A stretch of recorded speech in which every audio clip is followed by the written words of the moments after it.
Dia de Vasco, mais um confronto fora de São Januário, essa sequência aí de 6 jogos seguidos fora de casa. Estamos aí na terceira partida dessa sequência, então estamos aí no meio do caminho para isso tudo que está acontecendo com o clube. Mas acima de tudo, claro, um desafio contra um adversário forte que a gente teve dificuldade nesses últimos anos. Vamos falar um pouquinho aí de Vasco e Palmeiras. Fala Vascão, beleza? Eu sou o Eduardo, eu estou aqui para mais uma vez apresentar um vídeo da Analisa Vasco. Eu fico muito feliz com a sua presença aqui. Rapidamente queria, claro, convidar você que está aqui pela primeira vez, que é o de paraquedas aqui, a considerar ao final do vídeo deixar o like e se inscrever. Essa baboseira que eu preciso falar para te lembrar. Claro, não pode passar batido, sem sombra de dúvidas. Bom, essa partida vai ser às 4 da tarde e vai ser no estádio Mané Garrincha.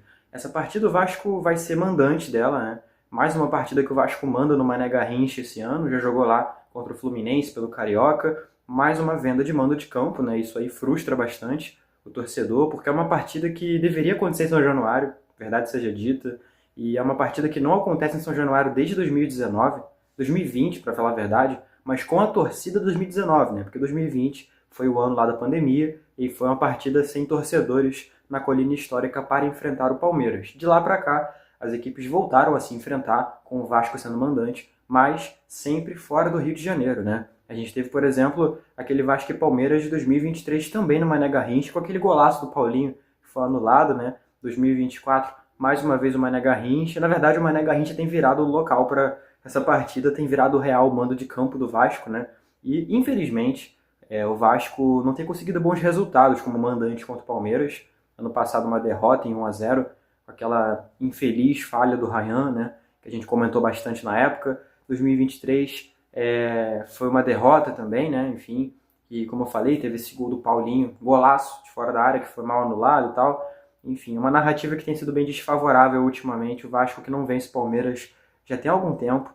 E, bom, tem a chance de mudar isso, né? Sempre vai ter a chance de mudar isso, mas é pouco provável nesse momento, tá? A partida vai ser às 4 da tarde, vai ser válida pela 7ª rodada do Campeonato Brasileiro e vai ser transmitida pelo Premiere e pelo Sport TV, mas você pode contar com a cobertura da Analisa Vasco nas redes sociais, a reportagem completa da partida, os principais lances, gols, enfim, as informações também, claro, e comentários também lá no nosso Twitter, né? Mas falando de como chega o Vasco para essa partida, o Cruz Maltino não conta com duas peças principalmente, Dimitri Payet e Maurício Lemos. O Payet sofreu uma lesão no ligamento do joelho há mais ou menos umas 2 semanas e vem passando por todo o processo de recuperação, né? Vem passando por toda a avaliação do departamento médico e aí com isso ele ficou de fora desse elenco que viajou nesse último sábado para a capital do país, né? Para Brasília. E vale ressaltar que o elenco que viajou para Brasília, né, é o mesmo elenco que vai viajar para a Venezuela contra o Puerto Cabello no meio da semana pela Sul-Americana e também que vai viajar para a Bahia no próximo final de semana para enfrentar o Vitória. Vai ser o mesmo elenco, não vai ter uma volta para o Rio, vamos colocar assim. Claro, uma eventual lesão nova, uma emergência, assim, pode ser que chame alguém que está no Rio, né? No caso, uma galera que ficou de fora, assim, né? Mas é muito pouco provável que isso aconteça. A tendência é que o Felipe vá com esse mesmo grupo de jogadores ali até a partida contra o Vitória. E aí, inclusive, é importante porque é muito provável que o Felipe ele seja mantido para essas 3 partidas pelo menos. Eu não consigo imaginar o Diniz assumindo o Vasco e treinando a equipe fora do Rio de Janeiro nesse período, tendo ali que implementar suas ideias e tal, supondo que a negociação com ele seja positiva, né? Porque apesar de ser assim muito provável que ela seja selada de forma positiva, né? Tem a chance pequena de que não aconteça. E aí qualquer outro treinador, então, né, sendo jornalisticamente correto aqui, que assume, enfim, não imaginei ele assumindo antes da partida contra o Vitória. Depois da partida contra o Vitória tem um breve retorno ao Rio de Janeiro, o elenco vai treinar mais ou menos 2 dias e aí vai viajar para a Argentina, para Buenos Aires, para enfrentar o Lanús pela 5ª rodada da fase de grupos da Copa Sul-Americana, né? Confrontos importantes, é uma sequência longa de jogos fora de casa. Esse jogo contra o Lanús, ele é o último dessa sequência, depois o elenco volta ao Rio de Janeiro para enfrentar o Fortaleza pelo Campeonato Brasileiro, né? Mas voltando aqui aos desfalques, o Maurício Lemos ele sofreu uma lesão na costela, uma fratura na costela, melhor dizendo, e ele volta a se recuperar. Ele já teve essa recuperação lenta no começo da temporada, né? Teve um tempo ali para poder incorporar-se ao elenco, pegar ritmo e tal, mas segue aí fora de ação. Maurício que definitivamente ainda não convenceu, né? Mais lesionado do que jogando pelo Vasco, isso aí já mostra a credencial do Uruguai até aqui, vestindo a camisa do Cruz Maltino, né? Enfim, é bastante a ser dito sobre os desfalques, mas é importante falar sobre alguns retornos, principalmente o de Adson, que havia ficado de fora da última partida, do relacionados, da penúltima, perdão, né? Na última ele não entrou em campo, mas da penúltima partida por conta de planejamento do departamento médico. Da última ele não entrou em campo, naturalmente também passa pelo departamento médico essa decisão dele ter ficado no banco nessa partida que foi ali, enfim, um resultado questionabilíssimo para o Vasco, né? E assim, a primeira apresentação do Felipe, né?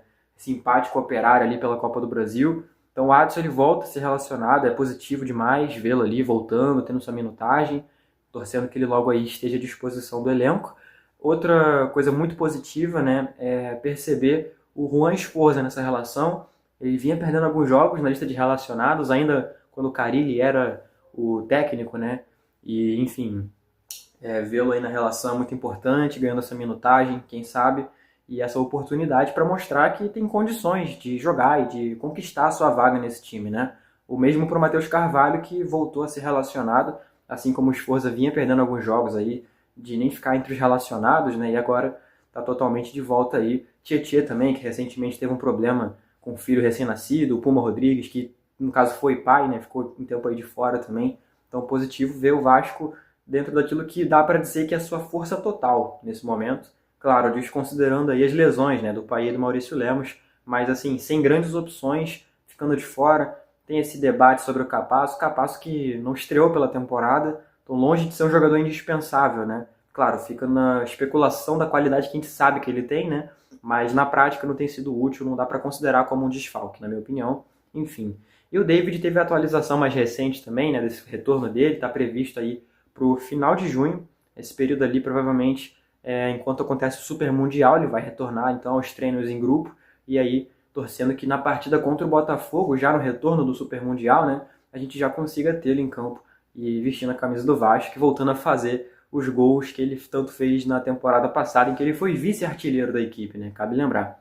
Bom, não menos importante do que falar sobre o Vasco é falar sobre o Palmeiras nessa partida, um adversário, como eu disse, que é sempre muito indigesto, sempre dá muita dificuldade e que também não vive um momento assim linear, né? Tem coisas a serem pontuadas, esse time vem com algumas modificações também. Eu queria convocar aqui o querido amigo Dan Galhardo, chefe Dan Galhardo, que você provavelmente já trombou com ele aí no Twitter, alguma postagem dele aí, ele que trabalha em vários lugares aí, é um influenciador muito bacana e um parceirão nosso aí, nos deu as principais informações do Verdão para esse confronto de logo mais. Fiquem com ele e aproveitem as informações que ele trouxe pra gente.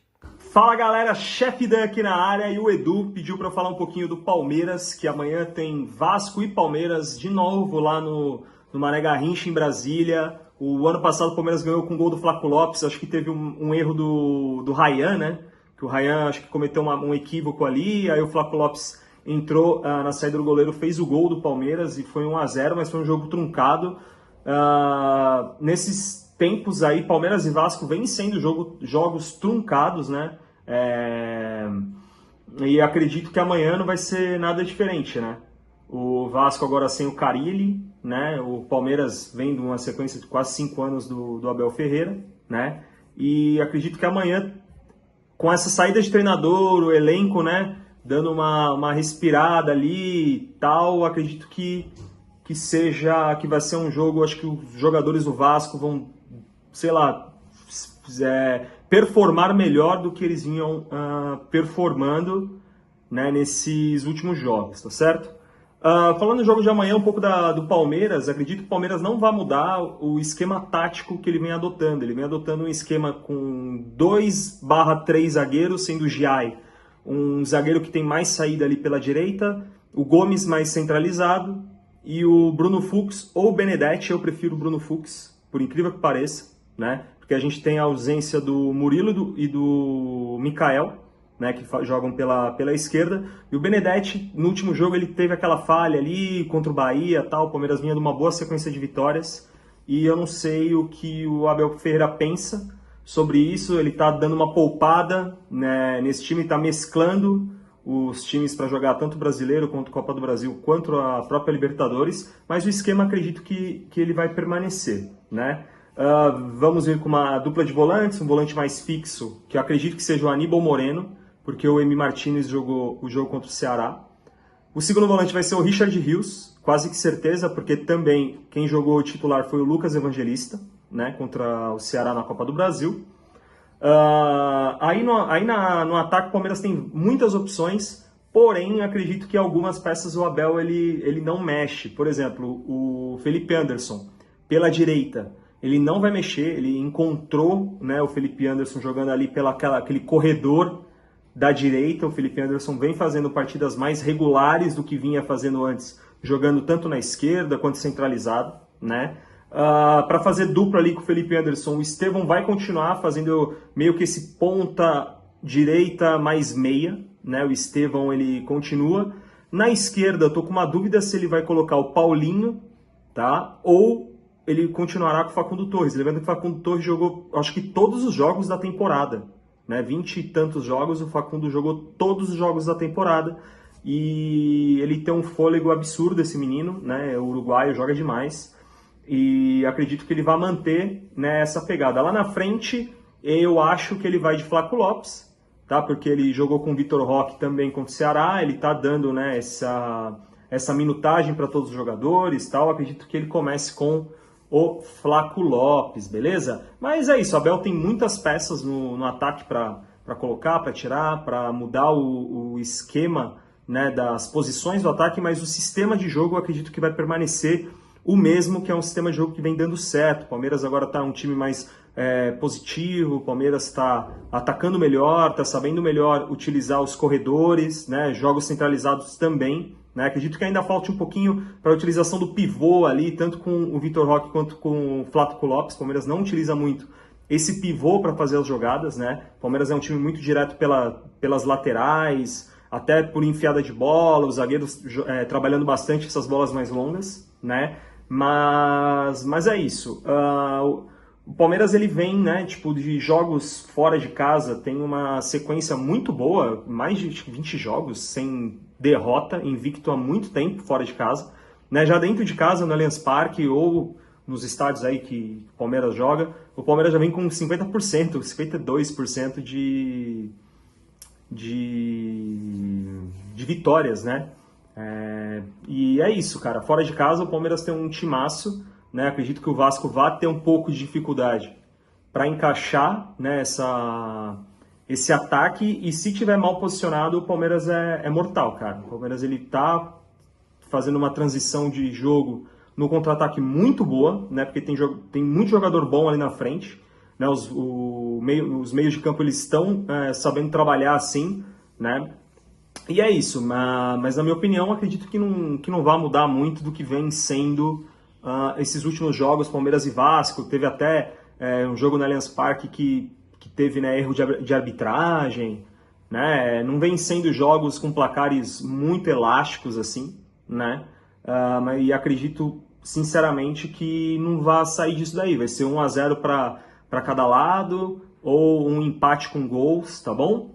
Fechou? É isso aí, gente. Essa é a minha opinião, né? O que o Edu pediu. Faz tempo que eu não acompanho muito assim os setoristas do Palmeiras, nem nada, mas estamos aí para ajudar os amigos. Fechou? Tamo junto, bom jogo para nós. Valeu! É isso. Bom, Dan falou, também falei, acho que tá todo mundo bem informado, né? Não custa lembrar, a Analisa Vasco faz a cobertura desse confronto nas suas redes sociais, todas sob o @AnalisaCRVG. E com isso, eu fico por aqui, agradeço a sua audiência, né, a sua presença aqui nesse vídeo, torcendo, claro, mais tarde estar aqui para falar de uma vitória do Vasco diante do Palmeiras, para quebrar esse tabu, né? Porque a gente sabe que tem sido uma dificuldade muito grande enfrentar o Alviverde nas últimas temporadas, beleza? E claro, não posso deixar de convidar você a se inscrever no canal, deixar o like, essa baboseira de sempre, que é muito importante sim, não pode deixar de ser feita, tá bom? Tamo junto, valeu e até a próxima.